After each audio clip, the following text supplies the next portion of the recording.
Ano nga ba ang ibig sabihin kapag ating itinuturo na tayo ay naligtas sa pamagitan ng dugo ng ating Panginoong Hesus? Yan ang ating tatalakayin sa Expositors Edition, where we preach the Word in all its simplicity, in all its practicality, in all its authority. Ako po, si Pastor Eric Cortez. Ako naman po si Pastor Erwin Amador.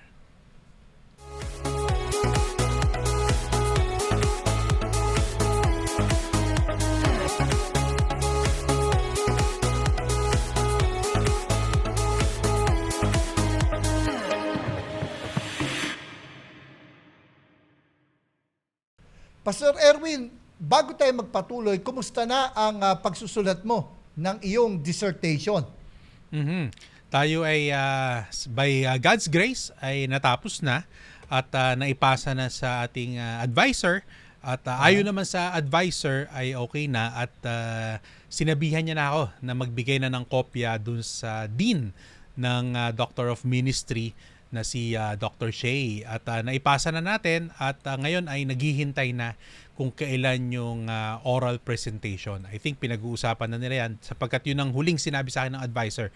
Once na naipasa ko na dun sa dean ay aasikasuhin naman nila kung kailan yung aking oral presentation at alam ko special mention ka pa dun kasama ka sa peer o ika nga sa parang peer review o ano kung ano man yung tawag nila ay makakasama ka doon sa oral presentation ko. So, mag-alala at pahihirapan ka namin. Yun ang unang-una, yun ang sasabihin ko, huwag ka na masyadong matanong. Diba? Para matapos ka agad. Yan. Mga ilang buwan din inabot yung pagsusulat mo? Technically 2 semesters or 2 term pala. Di pala semester tayo sa Grace School of Theology. 2 terms. Parang 8 months. Kung dalawang 4 months yan So, technically 8 months yung pagsusulat. Well, we're looking forward na maging successful ang iyong oral presentation at ikaw ay soon to be matawag ng Dr. Erwin Amador. Yan namang title ng doctor ay ano lang yan. Dahil nga lang patuloy nating pag-aaral. Pero enough pa rin naman ang pastor dahil yun ang ating ginagawa naman talaga, 'di ba, sa ministeryo ang pagpapastor. Well, patuloy ang ating panalangin para sa karunungan at kalakasan na nagmumula sa ating Panginoon para sa iyo. Pero ngayon pa lang, congratulations na in Salamat. advance. Yan, tunay nga na it's by grace, by God's grace. Kababasa ko lang ng 2 Timothy chapter 2 verse 1 na tunay nga dahil yan ay sa strength, sa grasya ng ating Panginoon. Pastor Erwin, dahil nga ilang araw na lang at mahal na araw na, ay pag-uusapan natin ang kahalagahan ng kamatayan ng ating Panginoon sa krus ng Kalbaryo. Pero madalas nga marinig natin, halimbawa yung kanta sa communion, "It's your blood that sets us free." Di ba? Bagamat maganda naman ang imagery sapagkat alam naman natin ang ating Panginoon ay napako sa krus para sa ating kasalanan, siya'y namatay para sa ating kasalanan. Subalit may mga kailangan tayong iklaro sa significance, sa kahulugan, sa kabuluhan ng kanyang kamatayan sa krus. Dahil nga nung kanina lang, 'di ba? Ay nag-uusap tayo, pinakita mo sa akin via private message ay meron yatang nagsasabi na ibinebenta, 'di ba? Yung dugo ng ating Panginoon, nagki-claim na yun ay dugo ng ating Panginoon at yun ay nagpapagaling. Diba? At delikado yun. Baka kung saan napulot na dugo yun. Kung ano man yung laman ng bote na yun. Diba? Na pinapakalat ngayon nandiyan sa social media. Actually, ang isa pa, merong relic sa ating kinagisnang relihiyon na kung saan ay nagli-liquefy into blood yung sinasabing relic at sinasabing ito ay dugo sa aking pagkakaalala, dugo ng ating Panginoon. Yan, at delikado yan, di ba? Alam naman natin na syempre ginagalang natin, 'di ba? Totoo naman yung by the blood of Christ. Diba? He cleanses our sins through the blood of Christ. Kasi kailangan lang maunawaan natin yung salita na yun. Pero yung mga sinasabing mga dugo, diba? Literal na dugo ngayon sa ating, yung mga nakikita natin, alam naman natin na madumi rin naman, diba? Ang dugo na technically, diba? Ay may madumi yan. Kaya hindi rin naman natin basta-basta hahawakan o gagamitin yung mga dugo na sinasabi na yan. Actually, kasi I think naging kontrobersya rin ito noon kay Dr. John MacArthur, yung sinasabing dugo, kasi kinlaro niya, kasi nga minsan, pag sinabing linisin mo kami ng aming dugo, we know that it's a metaphorical language referring to the death of the Lord Jesus Christ. Diba? We say the blood of Christ, what we meant was the death of Christ. So, balit minsan, sa isip ng mga tao, pag sinabing, linisin mo kami kapag nalalangin na yung tao, linisin mo kami sa pamamagitan ng dugo ng Panginoon, parang sa isip nila, parang tubig na ibinubus yung dugo at tayo'y nalilinis. Kumbaga, literal, diba? Na ibinubuhos yung dugo. Yun nga, siguro kailangan lang maunawa na figures of speech, 'di ba? One of the figures of speech 'yan, yung blood of Christ. Ang ibig sabihin din naman talaga niyan ay yung kamatayan ng ating Panginoon. Yung kahalagahan ng kamatayan ng ating Panginoon dun sa krus ng Kalbaryo. Kaya kapag sinabi nating linisin mo kami, Panginoon, sa pamagitan ng yung dugo sa Kalbaryo, ang ibig sabihin, Panginoon, patawarin mo kami based on the merit ng iyong kamatayan para sa aming kasalanan sa krus. Yan, kumbaga, figures of speech. Yan, kailangan maunawaan natin yan.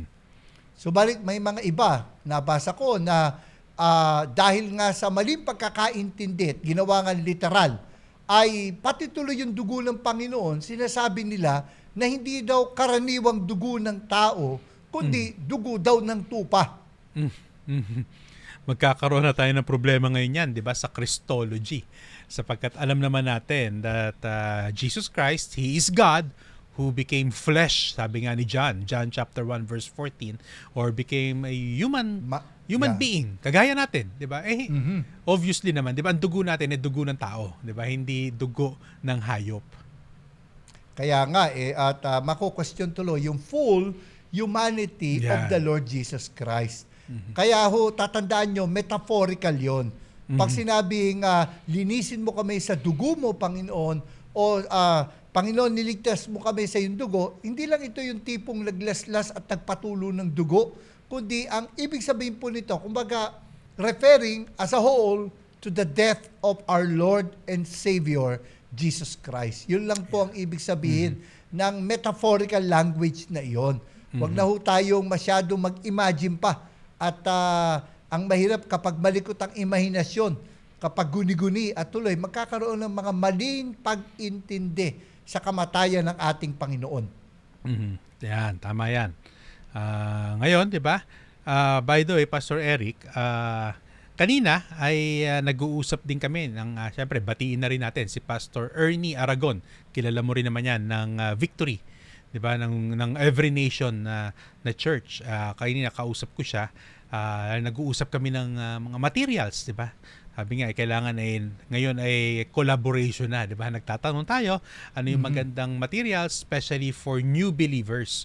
Yung pagkatapos mo bang ma-share ng gospel, ano ngayon yung pwedeng gamitin nung nag-share? Ano yung mga lessons na pwede natin ibahagi? At isa nga sa napag-usapan namin ay itong pagdating sa atonement. So, tamang-tama na ito rin naman ang ating topic.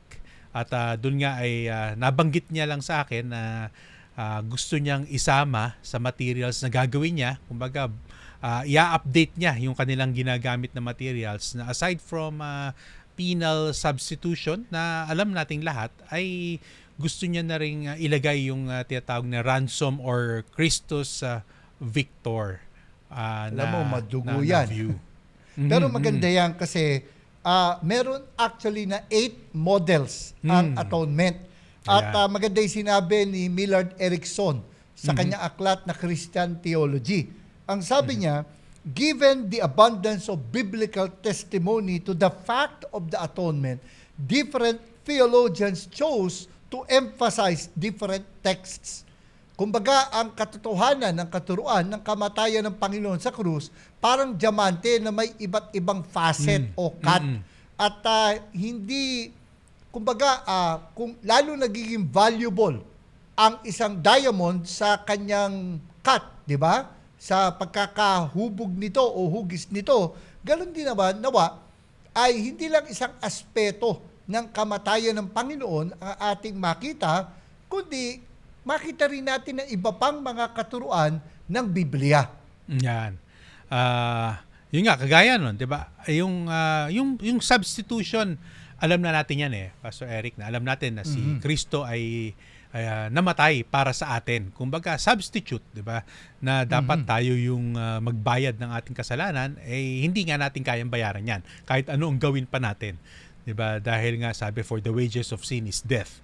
Isa lang naman yon. Kung gusto nating bayaran ng ating mga kasalanan, mauuwi tayo sa panghabang buhay na pagkawalay sa presensya ng ating Panginoon.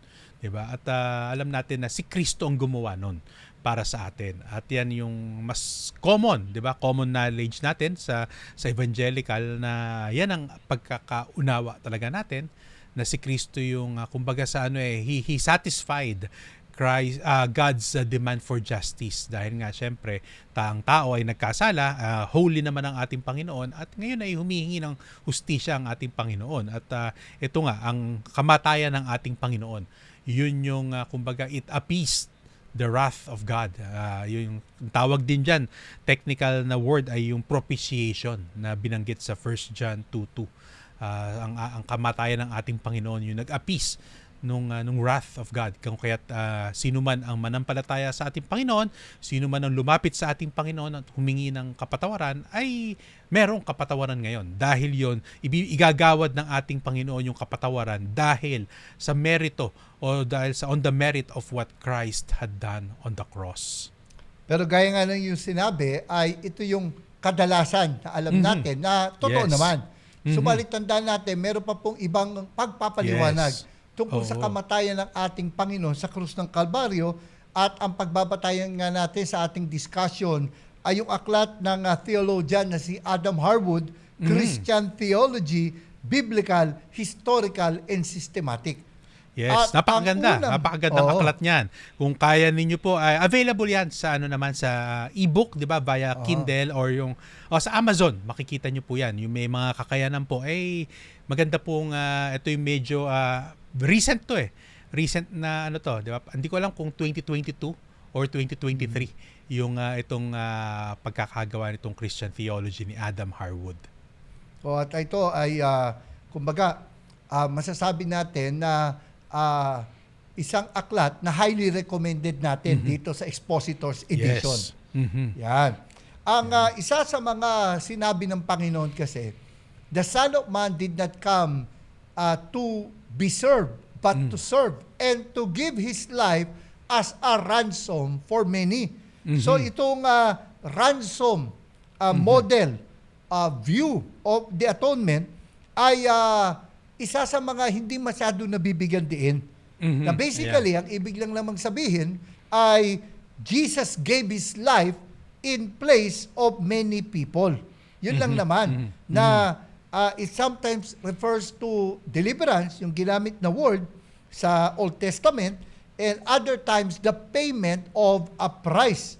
Ang challenge lang dito, kasi sabi nga ni Adam Harwood, according to the ransom view, a commercial transaction took place in which Jesus' death was the price paid to ransom the human race from its bondage to sin.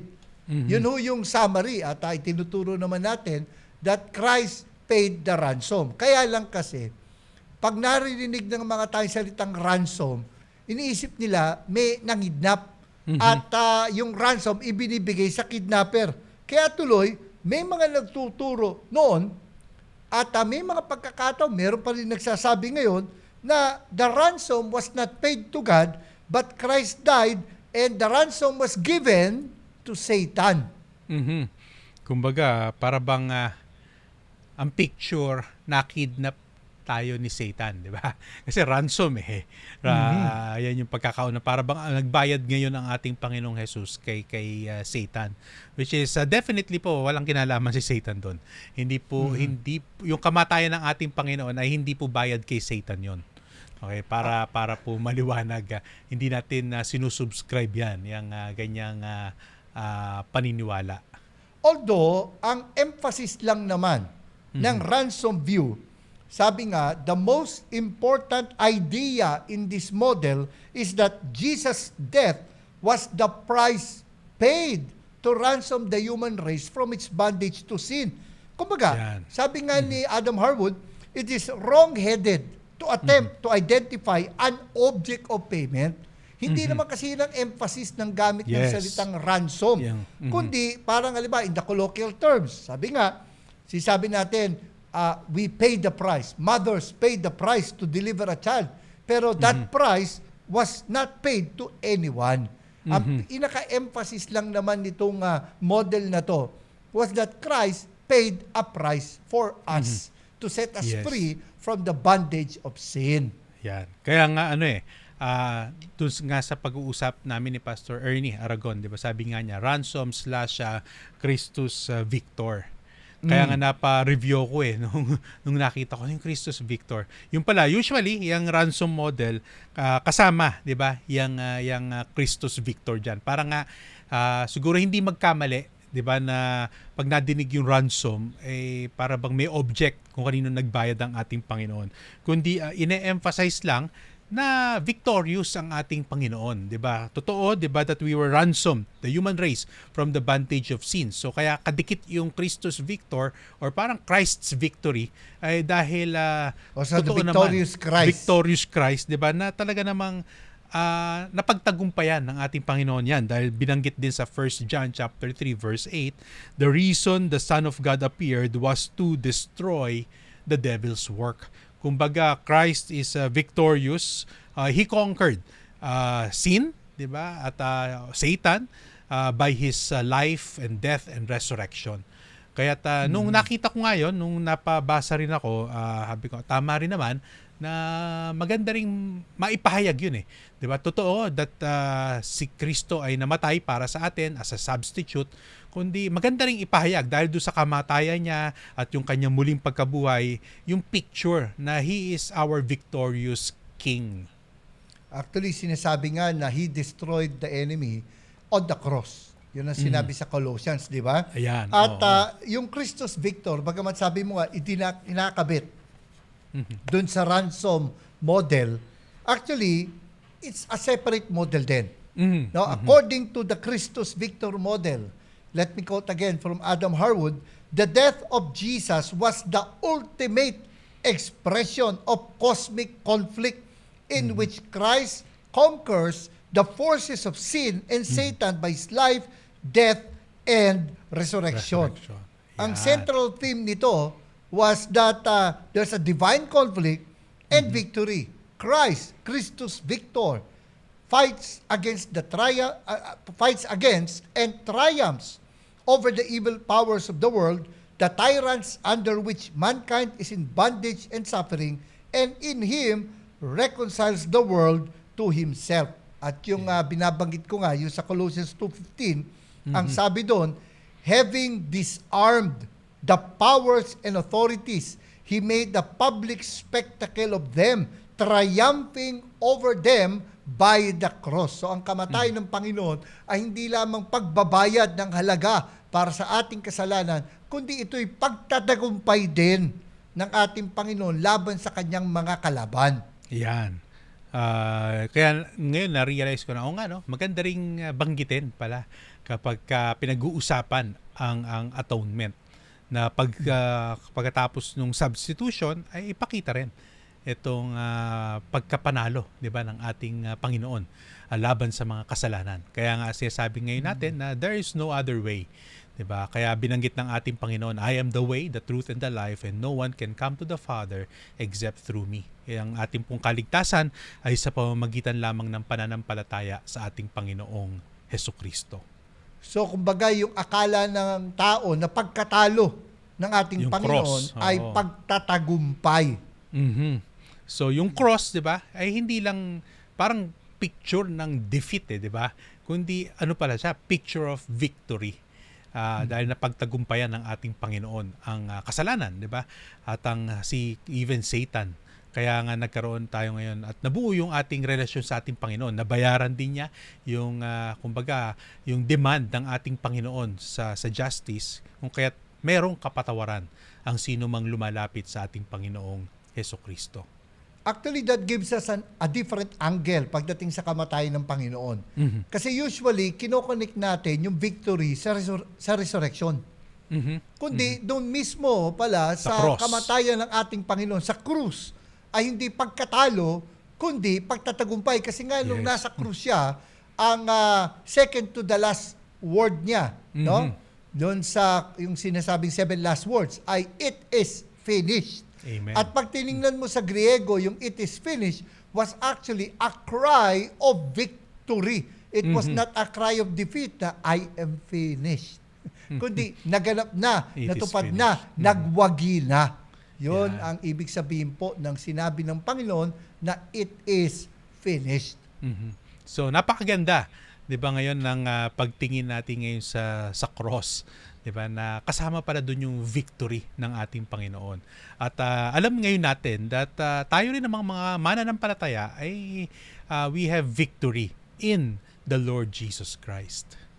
Yung kanina namang nabanggit mo, yung propitiation. Actually, sa malalim na Tagalog, na lumang salin ng Biblia, ang sinabi, pampalubag loob. Mhm. Yung propitiation, He is the Appeasement. propitiation for our sins or satisfaction. Pero kasi yung pampalubag loob, nung unang panahon, ang ibig sabihin po, tayo nagkasala at dahil doon napuot ang Diyos. No, we are sons of wrath. Sabi nga sa Ephesians chapter 2.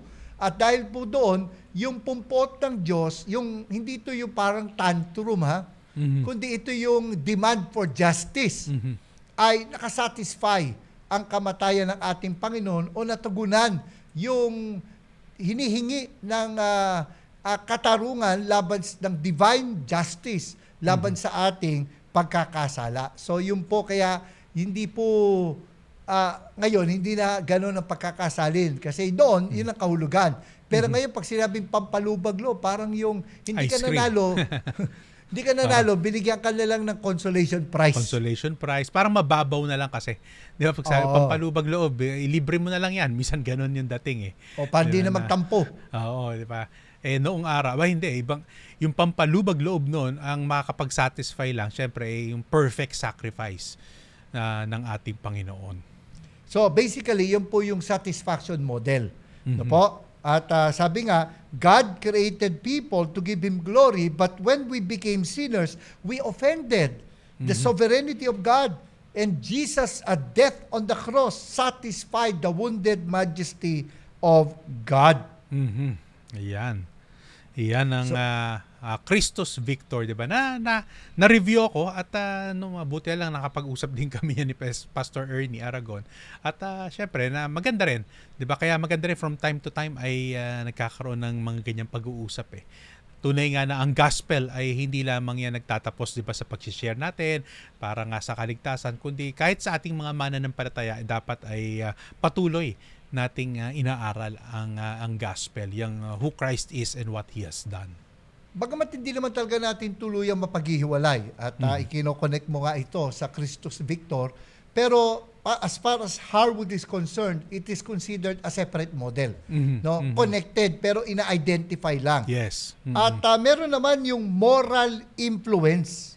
Moral influence na His death express His love for people, but crucifixion, sabi daw, was not the purpose of the incarnation. It was to demonstrate, hindi lang daw yun ang purpose ng pagkakatawang tao ng ating Panginoon, it was to demonstrate divine love.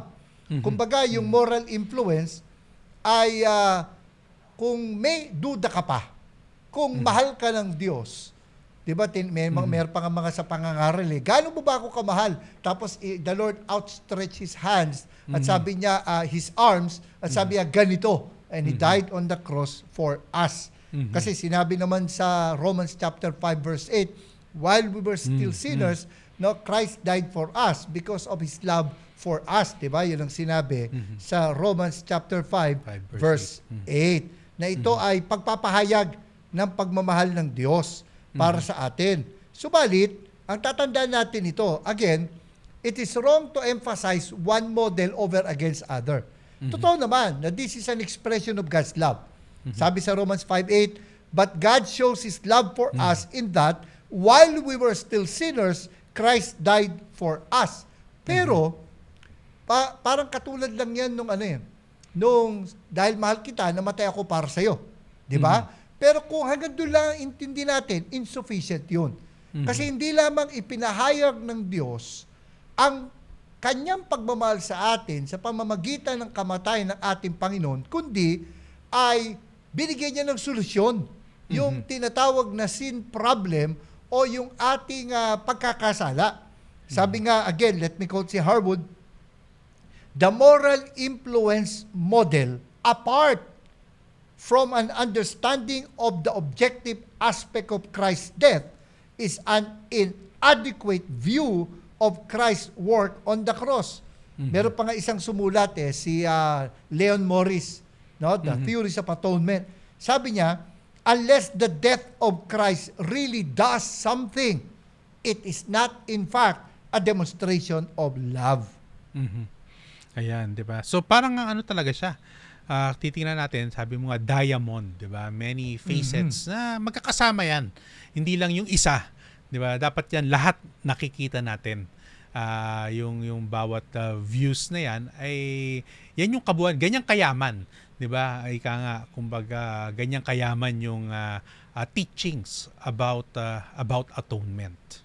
Walang pinagkaiba yan, Pastor Erwin, sa pagtalakay sa attributes o characters o characteristics of God. Kasi halimbawa, if you emphasize only that God is love at the expense of other attributes, katulad ng justice, babaluktutin mo yung pag-ibig ng Diyos na may pagkonsinti sa kasalanan. Samantalang huwag mong kakalimutan that God is holy. No? Isa rin yun sa kanyang attributes o katangian. So, wag lamang na bigyang diin ang isa at the expense ng iba pang mga katangian ng Diyos. Ganun din naman, pagdating sa kamatayan ng Panginoon, don't just emphasize one aspect, but recognize that it is a multifaceted diamond. Ayan. Kumbaga, kaya magandang ganito 'di ba? Nagkakaroon tayo ng pagkakataon na ma-review, 'di ba? O mapag-aralan pa na mas malalim itong kamatayan ng ating Panginoon. Lalo na, syempre tayong mga Pinoy, ginugunita natin yan. Ito, paparating na ang tinatawag nating Holy Week, di ba? Next week.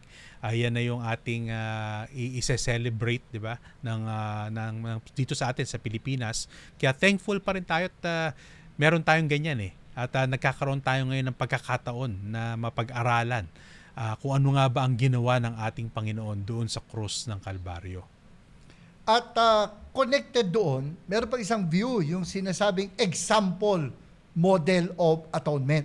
Dito, iba naman. No? Sa example, di ba sinasabi natin kung paanong ibinigay ng Diyos ang kanyang buhay para sa atin, ganun din naman, dapat daw, ibigay natin ang ating sarili sa Diyos. No? Kumbaga, ito isang alimbawa natin. Subalit, katulad nga ng moral influence, kung yun lang ang point mo, hindi mo na ibigay yung kabuuan, ay mababaw yung pagkakaintindi mo, magkakaproblema sa kamatayan ng Panginoon. Kaya nga sabi, the death of Jesus was more than an example, precisely because Jesus bore human sin.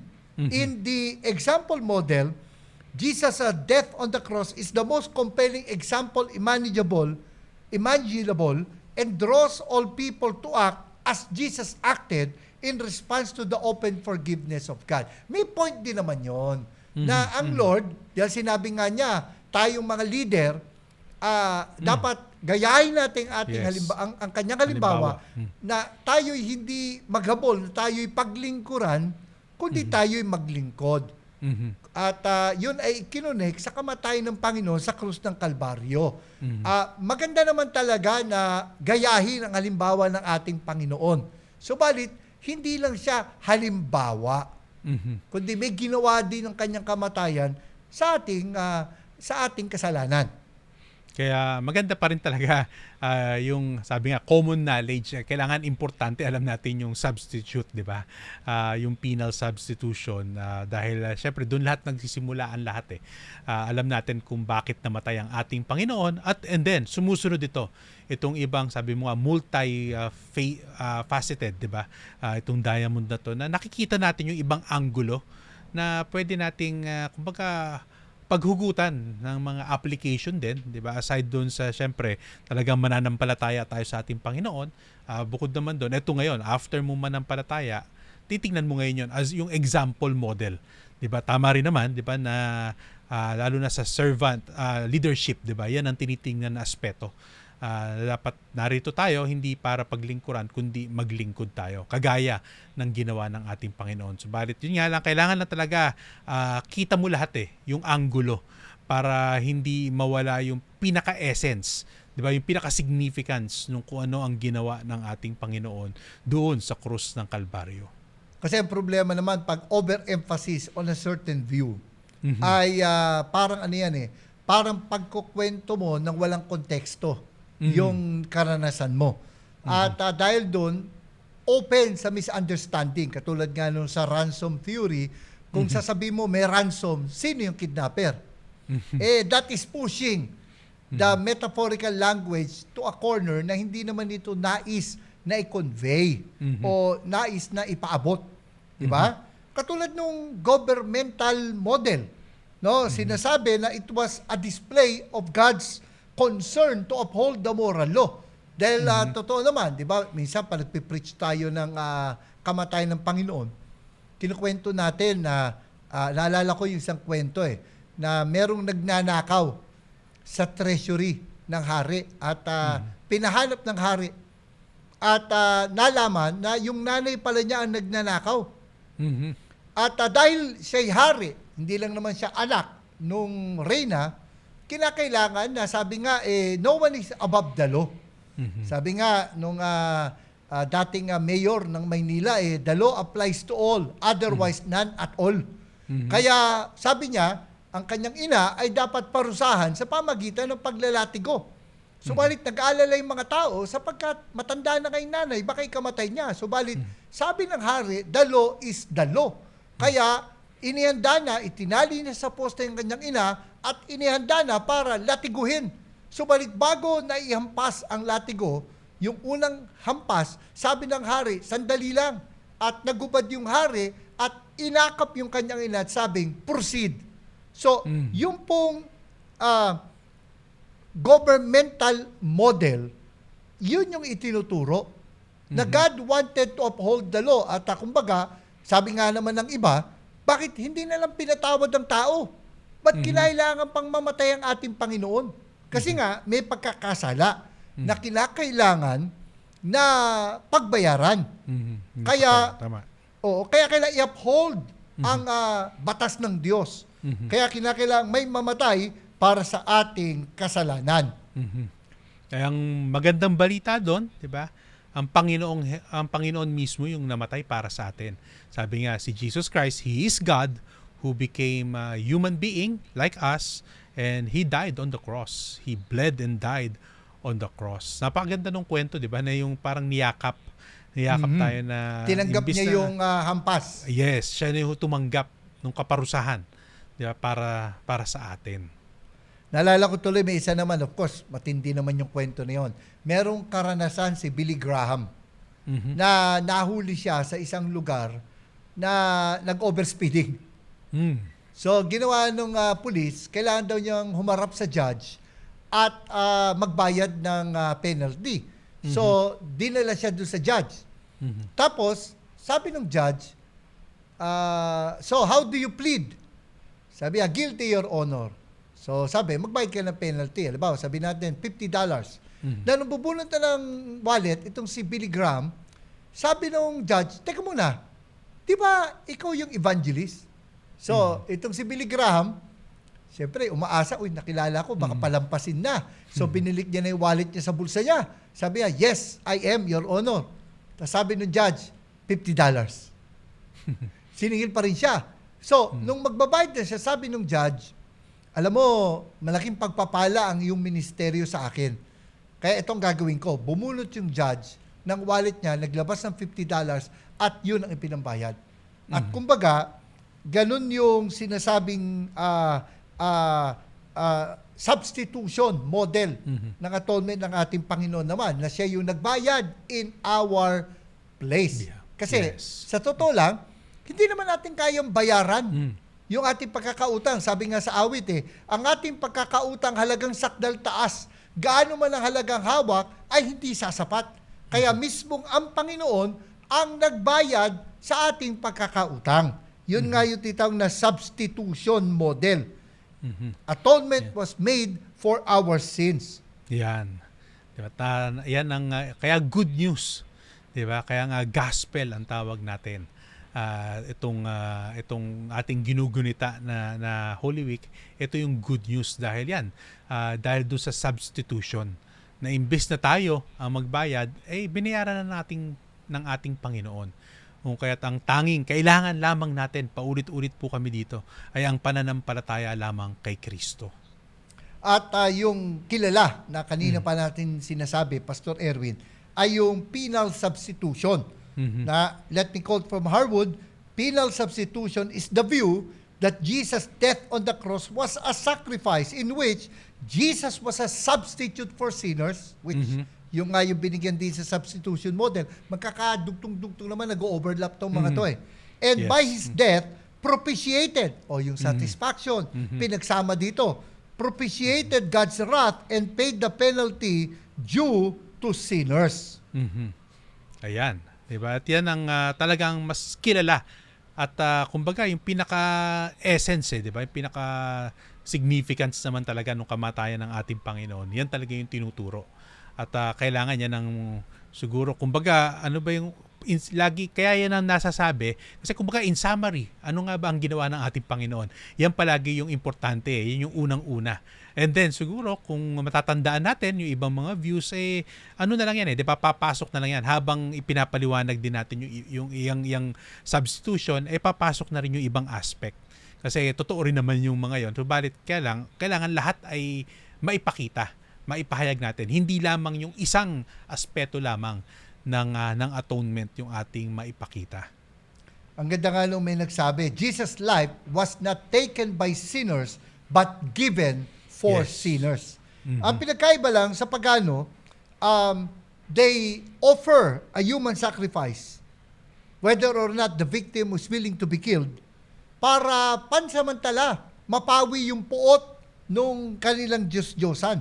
Pero dito sa penal substitution model, God offers Himself in the person of Christ to suffer the judgment. And He was a willing sacrifice that those humans would suffer due to their own sinful condition. Ayan. So, kaya lang, Pastor Eric, siguro dito sa mga ilang minuto pa natin, di ba? Ang tanong ngayon dyan, di ba? So, by implication ngayon, pagdating kasi sa atonement, ang palagi ring tinatanong para nga ba kanino namatay ang ating Panginoon? Itong lahat yan, lahat ng views na yan, lahat ng aspect na yan, 'di ba? Sabihin natin, okay, naipaliwanag na natin lahat 'yan. Okay, wala kang binibigyan ng parang overemphasis, 'di ba? So, balancing ngayon, 'di ba? Ang paliwanag regarding atonement. Ang tanong ngayon ay para nga ba kanino namatay ang ating Panginoon? Well, bago tayo tumuloy doon, Pastor, isara muna natin itong 8 models of atonement. Sige. Ang ganda nung sinabi ng isang theologian, si Charles Hill, sa kanyang aklat sa kanyang contribution sa aklat na The Glory of the Atonement, Biblical, Historical, and Practical Perspective. Nung kanya in-explain yung atonement in the Old and New Testament, ang sabi niya ito, it is easy to see why the New Testament's reflections on the atoning work of Christ are so astonishingly rich and complex. No single description, whether by metaphor or by plain speech, can comprehend the fullness of the revelation of what God has done in Christ in reconciling the world to Himself. Kaya nga sinasabi, rather than just choosing one model, each model should be considered as a facet of a multifaceted diamond. Kasi itong mga models na to do not compete with, Mhm. but complement Yes. one another. So ang habol natin, lalong yumaman ang ating appreciation Yes. pagdating sa atonement. kamatayan ng ating Panginoon. Ang problema nga ay may mga nagtuturo na limitado ang extent ng kamatayan ng Panginoon. Oh, may diamond nga, pero para kanino lang yung diamond? Yan ang tanong ngayon. 'Di ba? Kaya nga lahat na ipaliwanag mo, napakaganda naman, napakayaman naman talaga. 'Di ba? Ng sabi nga ng teachings about the atonement. Yan ang tanong ngayon. Para nga ba kanino 'yan? Kung doon sa example mo nga na diamond, para sino lang nga ba ang bibigyan ng diamond? Parang gano'n 'yan eh. Sino lang yung makakatanggap, 'di ba, ng diamond? Well, sabi nga ng expert pagdating sa topic ng atonement, si David Allen, Mhm. ay you have to distinguish between intent, extent, and application. Mhm. Yan. Ang una kasing tanong, did God intend na to save everyone? Mhm. Diba? Or ang kamatayan niya, ang intention niya, laan lang sa iilan. O yung sinasabi ng iba, na ang intention ng Lord ay iligtas lamang yung kanyang mga pinili. Mhm. Yan. So, yan yung sa intent, 'di ba?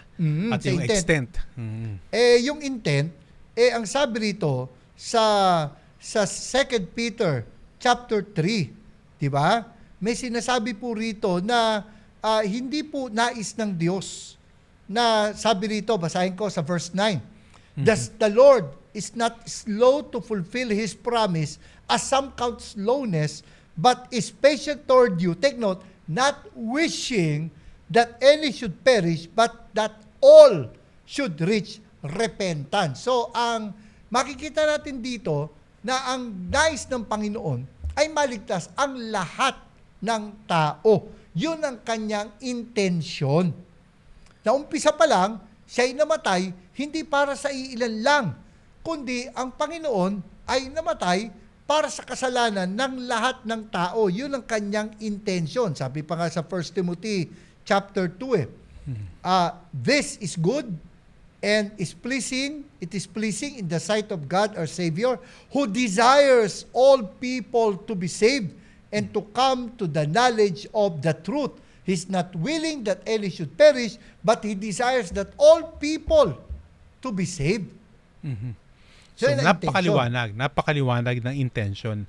God desires, 'di ba, all to be saved. Kaya nga lang parang nga sa iba, yun lang ang problema. Meron daw parang kaya nabuo yung tinatawag na two wills of God. 'Di ba? Meron yung mga parang secret at yung yung Yung pinahayag desire niya, na kalooban pinahayag niya, at yung meron ding inilihim na secret, kalooban. na hindi natin alam. Kung kaya't sabi nila, pwedeng nandun sa hindi natin alam. Nandiyan sa pahayag. Kaya lang sabi ko, parang walang sincerity naman doon, di ba? Na meron ka sinasabi at meron ka rin parang kasalungat naman doon sa yung sinasabi. Di ba? Parang hindi naman yata pwedeng maging ganun yung karakter ng ating Panginoon. Na may sinabi siya, pero sa loob niya, deep inside, meron namang salungat, di ba? Hindi naman yata pwede yung ganon. Parang ano yan parang may binili ka na sinasabi na may ganito kang benepisyo or dagdag na benepisyo doon sa binili mong product, pero meron pala doon sa contract na mga titawag na fine print na kung tutuusin pala, pahirapan pala na makuha mo yung benefit na yun. So lalabas, di ba, kapag ginawa sa atin yung mapa insurance o mapa anumang produkto, parang feeling mo, inisahan ka. Nung pinagbilan mo, parang feeling mo, nabudol ka. Yun yung nalinlang ka, di ba? Yan, nabudol ka, naloko ka, di ba, nung nagbebenta sa'yo. Parang ang nangyari, sanga ang dila ng Diyos. May sinabi siyang isa, pero meron pala siyang ibang gustong gawin. Ayan. Di ba, yun yung, doon, I think yung problema niyang two wheels na sinasabi. Dalawang kalooban. Dalawang O kalooban. magkahiwalay na kalooban ng Para kasi Diyos. magkaiba, alam naman natin na hindi naman definitely hindi ang karakter ng ating Panginoon hindi yan sumasalungat sa kanya, 'di ba? Iisa lang kung ano yung kanyang sinabi, iyan ang kanyang sinabi. Kung yan ang desire ng ating Panginoon, totoo namang desire ng ating Panginoon yan na ang lahat ay maligtas.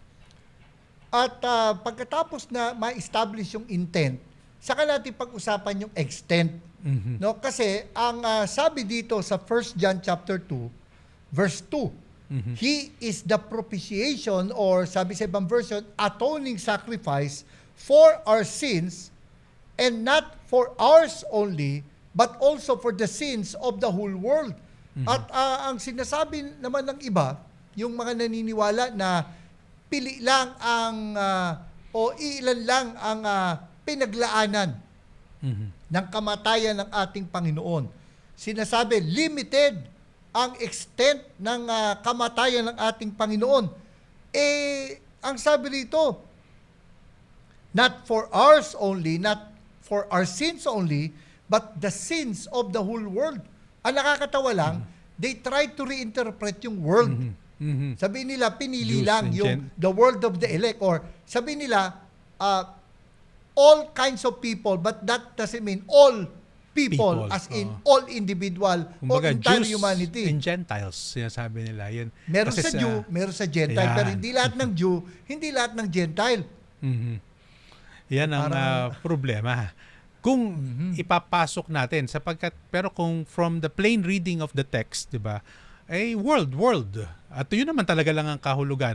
Of course, hindi sinasabi dyan ni John na namatay din ang ating Panginoon para sa mga puno, 'di ba? Doon sa mga non-living things, 'di ba, na kasama natin dito sa mundong ibabaw na ito.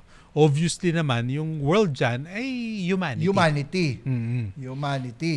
At hindi ito yung, kumbaga, pag sinabing world daw, namatay ang Panginoon para sa sins of the world, o yung God so loved the world, ang sinasabi nila ay, mapa-Hudyo ka, mapa-Hintil, mapa-Amerikano, mapa-Pilipino, mahal ka ng Diyos.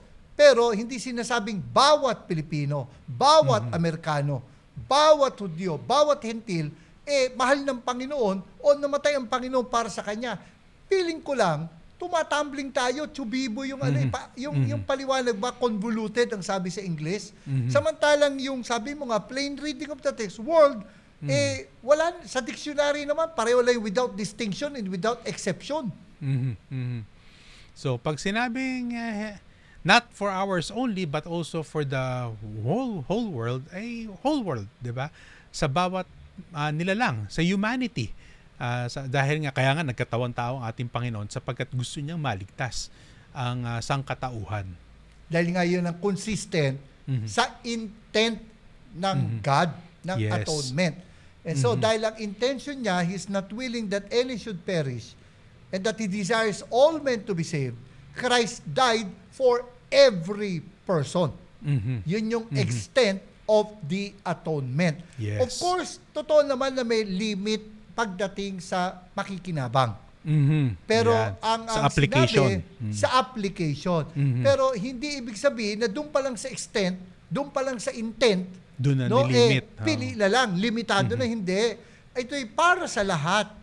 Subalit, naglagay ang Diyos ng kondisyon.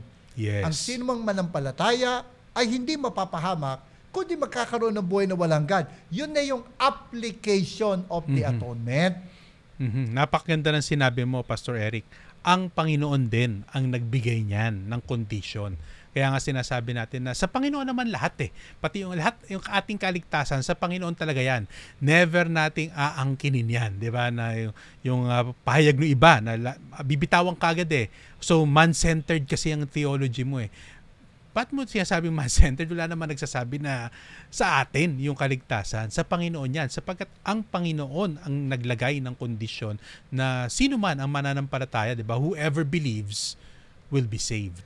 May mga bumabanat pa sa Greek No? Sinasabi nila, the believing ones will be saved. Yun din naman yun, di ba? Yun pa rin naman ibig sabihin. Yung believing ones, sila yung nanampalataya, di ba? So may pananampalatayang involved. Diba? Kaya natutuwa nga ako dyan ngayon, napag-usapan na yung Greek at tayo naman kahit papaano, nakailang units sa Greek, ay mas naunawaan ko. Minsan naman, sabi nga nung isang Greek expert din, aorist, present, indicative. Sabi, ano nga ba ang ibig sabihin yan? Di past tense, sabi. Yun lang yun, di ba? Huwag natin masyadong kalaliman kasi yun ang problema kapag ka nag-concentrate nga lang sa isang salita, di ba? Sa Grego na hindi natin tinitignan yung, sabi nga, discourse. Kaya merong ang tinatawag na discourse analysis. Hindi lang yung salita ang pinag-aaralan dyan sa Greek, kundi yung kabuuan. Di ba? Kailangan ay maunawaan natin yon.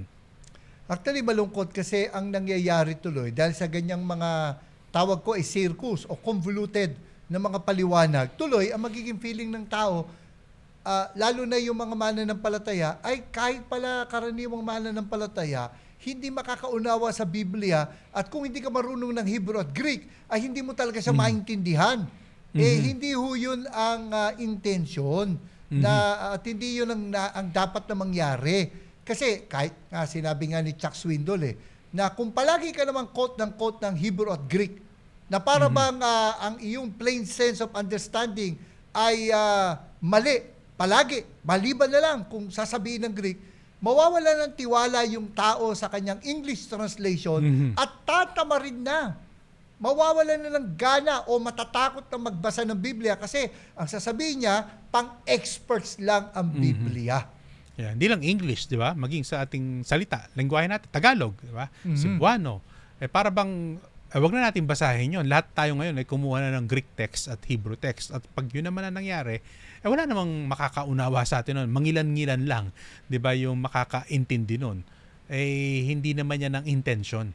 Kaya nga tayo may mga translators at pasalamat tayo, di ba, sa Philippine Bible Society na nagkakaroon ng mga translators at nandyan ang Pinoy version, di ba, na para ngayon, ang nire-reach out niyan ay yung ating, the next generation, kung tawagin natin. Para maunawaan ang salita ng Diyos. Kaya tandaan po natin, yung sa application, tanggap natin, limited only to those who believe. Pero yung intent, yung extent, ito'y para sa lahat. Kumbaga, in simple terms, the death of Christ is available. The benefits, the blessings of the death of Christ is available for everyone, but only those who would believe can avail of those benefits and blessings. Yes. Yun yung ating dapat bigyang diin pagdating diyan. So, dito sa nalalabi lamang minuto, gusto ko lang sabihin na hindi po kami naniniwala sa universalism. Sapagkat naniniwala kami na doon lamang sa mga mananampalataya sa ating Panginoon, sila yung makakatanggap nitong benepisyo, di ba, nung kamatayan ng ating Panginoong Hesukristo. Hindi kasi ibig sabihin na dahil namatay ang Panginoon para sa atin, lahat. Automatic naligtas na Yan. ng lahat. Kundi ang sinasabi, nakalaan ang kaligtasan para sa lahat. At kung sino mang mananampalataya ay makakaranas ng kaligtasang iyon. Yan. Yun yung ating dapat tandaan pagdating dyan para walang misconception. At nawa, sa ating naging talakayan sa episode na ito, lalo nating ma-appreciate ang significance nito pong Holy Week o yung tinatawag nating mahal na araw. Mapahalagaan po natin, hindi lamang po ito, it's another holiday, kundi ito po ay pagpapaalala, pagkakataon natin na alalahanin ang naging sakripisyo, ang alay ng Panginoon para sa ating kasalanan, ang kanyang pagtatagumpay sa krus ng Kalbaryo, ang kanyang pagsatisfy, pagpawi sa poot ng Diyos, ang kanyang pag-reconcile sa atin na dating mga kaaway, ngayon ay kabilang na sa mga minamahal ng Diyos. Nawa sa ating pong naging pag-aaral ngayon, lalo rin tayong bukod sa ma-appreciate, tumapang, ma-embolden, lumakas ang loob na ipahayag ng hindi ikinahihiya ang magandang balita ng kaligtasan. Marami pong salamat sa inyo pong pagsubaybay sa ating pong isa na namang mayamang talakayan dito sa Expositors Edition. Huwag niyo pong kakalimutan na mag-subscribe sa aming pong YouTube channel, Expositors Edition, at pakihit ang notification bell para wala po kayo mamiss na episode. Paki-like din po kung napagpala po kayo ng ating pong talakayan at paki-share na po sa inyong mga mahal sa buhay. Maaari din po ninyo kaming i-follow sa Facebook at sa Spotify. Ang Expositors Edition ay mapapakinggan din po dyan nga po sa Bicol Region, sa CARE 104.3 The Way FM at maging sa Mindanao Region, DXAS 1116 Your Community Radio. Dyan nga po sa Zamboanga, Basilan, Sulu at Tawi-Tawi. Ako po, si Pastor Eric Cortez na nagpapaalala, ang katotohanang nagpapalaya, katotohanang isinasagawa. Ako naman po si Pastor Erwin Amador na nagsasabi po sa inyong be intentional in studying the Word of God, then be intimate with the God of the Word.